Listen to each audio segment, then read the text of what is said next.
What's up, everybody? Did you know that it isn't about your intelligence level or whether you were raised rich or poor or anything else that determines what you're capable of? You know that? Do you know what determines it more than anything else? That you can accomplish things? It's your self-image. Now, why don't you hear about the self-image very often? It's kind of one of those, some people know about it. There's a lot of skeptics when it comes to this topic. A lot of people very skeptical. From my experience, personally, I've noticed the people most skeptical tend to be sensing types. Skeptical to the idea that you can actually, I don't want to say manifest, because I don't really like that terminology. It really just comes down to man is what he believes. It's an old saying. So take a person who has made $100K a year, and then someone who's used to making $20, $30K a year. You take the guy who's making $100K a year and you completely ruin him. He's making zero now. He's got to start fresh. He's going to be able to figure something out and start making that amount of money again, because that's what he's accustomed to. That's his baseline. And so when he does negotiations, or when he looks for jobs, or whatever it may be, that's what he's looking for. Whereas the guy who makes 20, 30K, he's looking for like minimum wage. He's looking for just basic stuff because he doesn't see himself as someone who makes 100K. He doesn't see himself in that way. So, it really is that simple. People would be amazed. You'd be amazed how simple it really is when it comes down to your self-image. Now, it's not necessarily simple to program your self-image. That can be difficult. But as far as the concept goes, it's very simple. So, if you see yourself as a great golfer or a great guitarist or whatever else, they've actually done studies on this. They took kids in grade school that were doing poorly, had poor grades, and they didn't hand work, they didn't do a good job, and they thought they were stupid. All the kids thought they were dumb. Like, everyone tells me I'm stupid, I get terrible grades, I'm not a good speller, I'm not good at math. What they did in the study, and I'll try to find the study I can show you, but they told the kids, they suddenly started telling the kids, wow, you're doing really well. They told the kids, hey, you're getting straight A's. You're really good. And guess what happened? They started actually getting better grades because they believed they were good students. Their internal talk went from, I'm a crappy student, I suck, I'm stupid, to, wow, I didn't realize I was smart. I didn't realize I'm getting good grades. I'm a good student. And, this actually happened to me when I was a kid.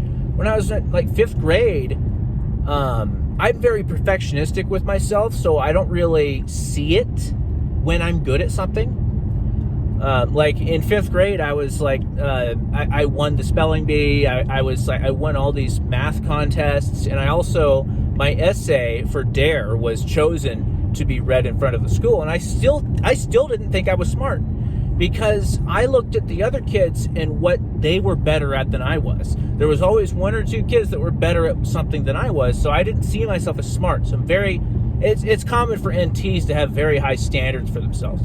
So that's not uncommon, but no one was there to tell me, hey, you're a smart kid. So I never knew it. I mean, I didn't really find out until later when I was almost an adult. People were like, wow, you realize you're a pretty smart guy, right? Like, no, I had no idea. Nobody ever told me. But anyway, it's self-image, guys.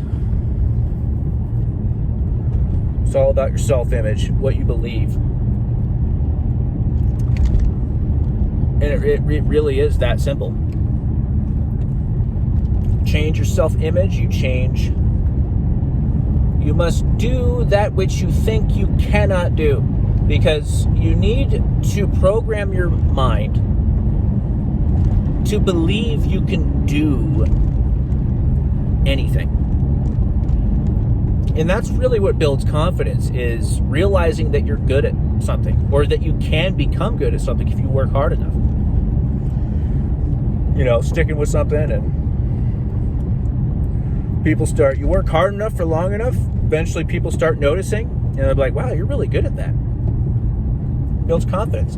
Self-actualization is actually really important. Abraham Maslow talked about that.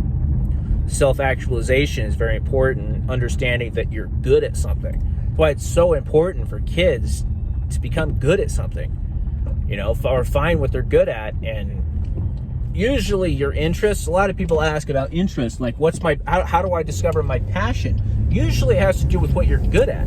Usually they're one and the same. The things that you're good at, you tend to enjoy doing. And the things you enjoy doing, you tend to be good at. So anyway, guys, I didn't really have a plan of what to talk about except for the fact that self-image is incredibly important. So the way you see yourself, and if you're not succeeding, oftentimes it just comes down to poor self-image. And you'd be amazed the studies that have been done on this. Like, people have been completely transformed in ways you can't imagine just by changing their self-image. And Psycho-Cybernetics is a great book on this, talks about self-image really in depth, actually. It's a plastic surgeon, actually, that read it, and he noticed that his patients actually, their entire lives changed when their appearance changed, when they started feeling better about themselves and saw themselves in a different way. And it kind of gave him the idea of researching self-image. Anyway,